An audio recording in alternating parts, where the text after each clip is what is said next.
Hey everyone, today I am looking at X-Force number 11, and this is still my favorite Dawn of X book. I know that everyone has their favorite. We have so many titles that, I mean, when it comes down to it, you have so much to pick from. This is the one I like. It's the serious nature, it's the dark tones. I love so much about this book. So Benjamin Percy is writing it. Bazaldua is the artist, and GURU-eFX is the color artist. So we switched away from Joshua Cassara in this issue. This is the first one. I hate to say it, I do like Joshua Cassara's art a little bit more than this. Again, that's not coming down on him, but look, if we're going to have one title, it should be consistent all the way through. I would love to see 100 issues with the same writer, the same artist, and hey, even the same colorist would be fantastic if it's possible. Just don't know if any of these comic book companies are capable of doing that unless it's something creator owned. You know what I mean? By like Image or Boom or something like that. So, loving this series. There were a couple issues that I was like, oh, I didn't much care for it. But hey, look, that happens in every series.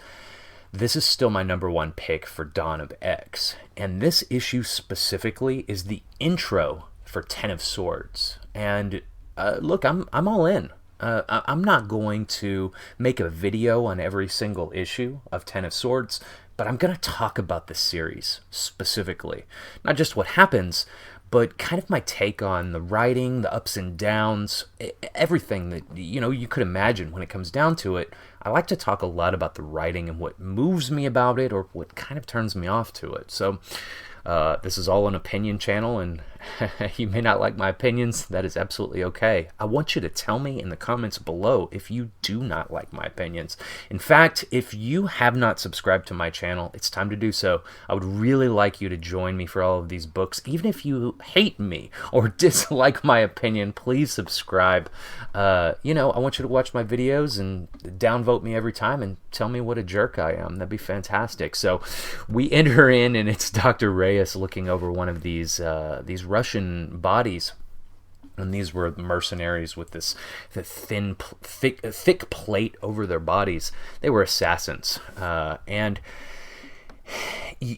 she's cutting open this body, and she says this is biological warfare. Now that's curious. What do we have here?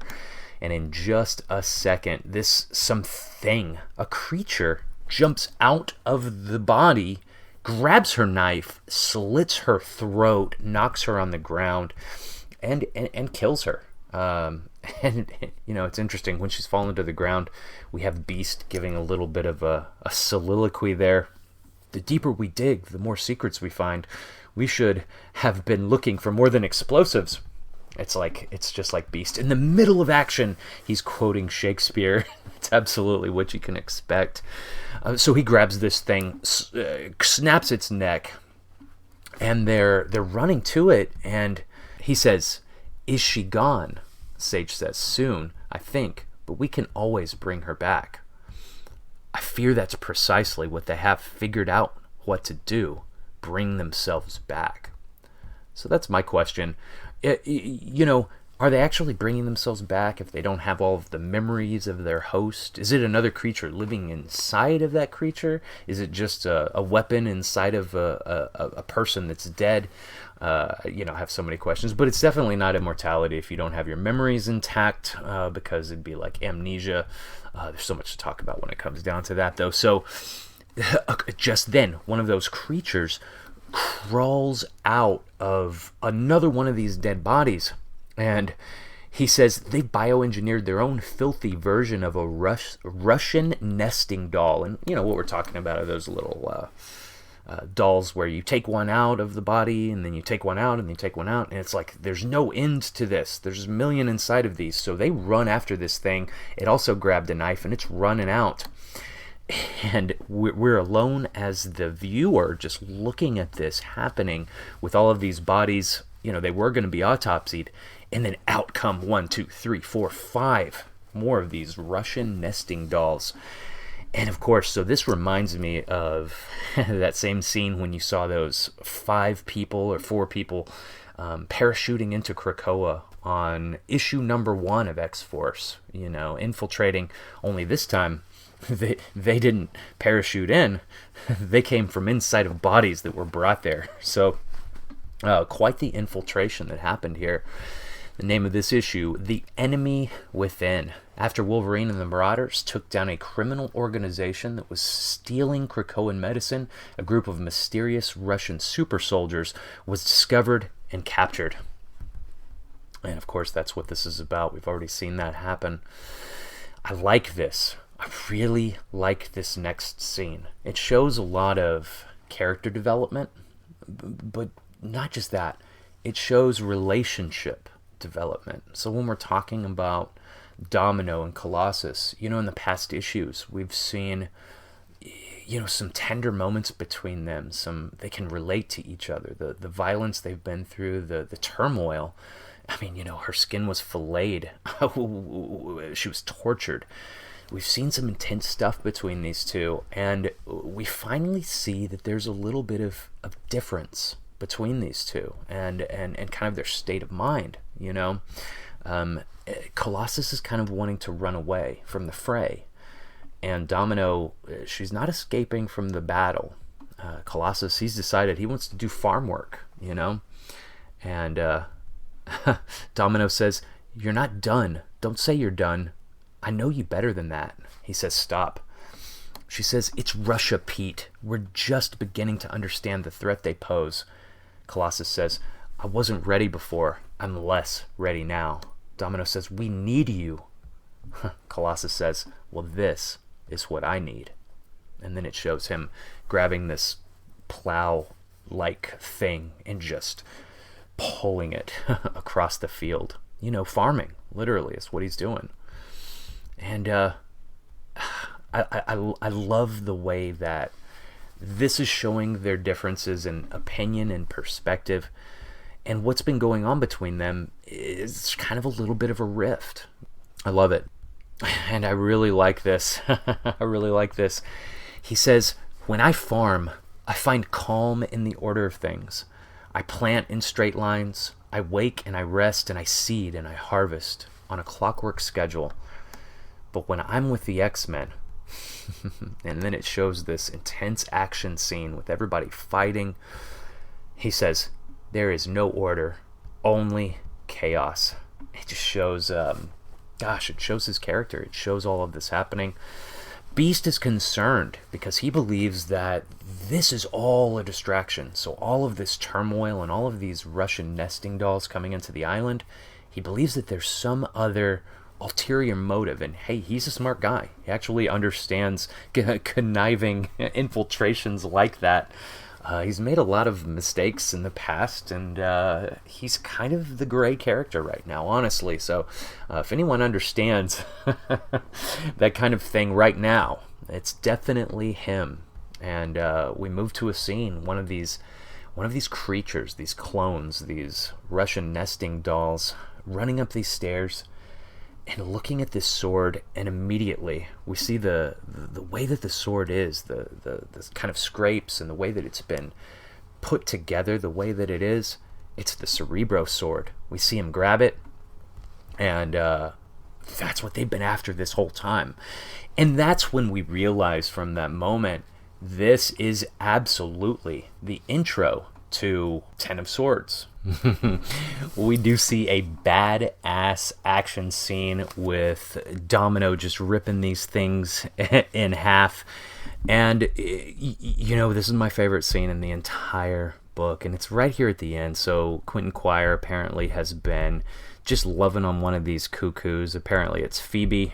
I mean, they're all the same, right? I mean, do they have different personalities? And, they're having a lovey-dovey moment, and she's leaving. He's so happy that they're dating or whatever they are. And, he's walking off, and one of these Russian nesting dolls takes the Cerebro sword and stabs it right through his chest. And he's like, "Not again. Let me be happy just for a little bit." This is the part that, just made my mind go, holy cow, is this actually happening? And we see someone's feet looking down on him saying, "Welcome to Moscow, Mr. Quire. I'm sorry that your trip will be short-lived, but I do appreciate you bringing me the Cerebro sword." And absolutely none other than Colossus's brother, Mikhail Rasputin, is looking down upon him with the Cerebro sword. And immediately when this happened, when it just caught me, I realized what might be happening here.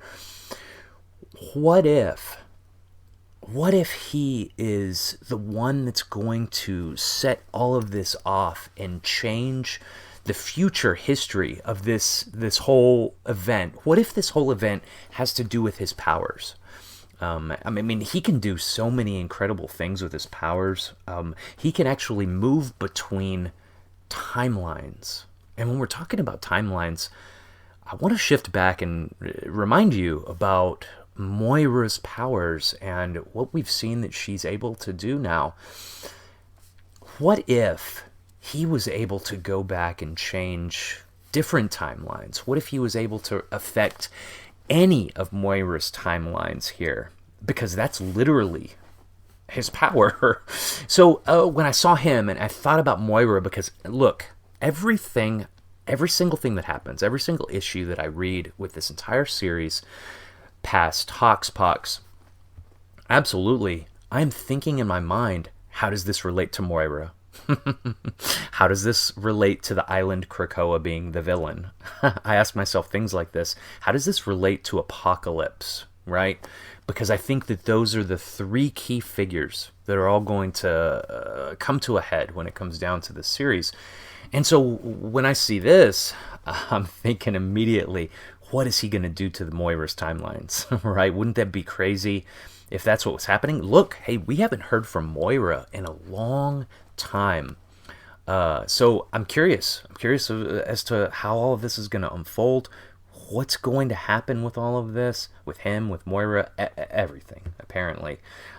There's so many questions. I love this issue just for what it was, without even my speculation here at the end. It was just a fantastic issue. Lots of character development, lots of interpersonal relationships, and just great freaking action and plot building. I loved it. Benjamin Percy, yeah, you're one of my favorite writers, man. Good job. And I'll tell you, I'm going to keep coming back for this, and I'm going to check out Ten of Swords. I mean, there's so much good writing happening. You know, it's on and off. It's hit or miss. But I love so many issues that Hickman puts out. Some of them are duds, to be honest with you. So, hey, what do you think? Did you like this issue? What do you think about Hickman, Percy, all of these writers? Tell me what you think. Tell me I'm an idiot. Whatever. It's totally cool. Look, if you haven't subscribed, hey, subscribe to me. Even if you don't like me, you can downvote every video and tell me that I'm an idiot. That is absolutely fine. I actually won't even censor I won't delete your posts. You know, I'll be like, thank you for your comment. As always, look, guys, comic shops are hurting. Support your local comic shop. You are the gateway into comics.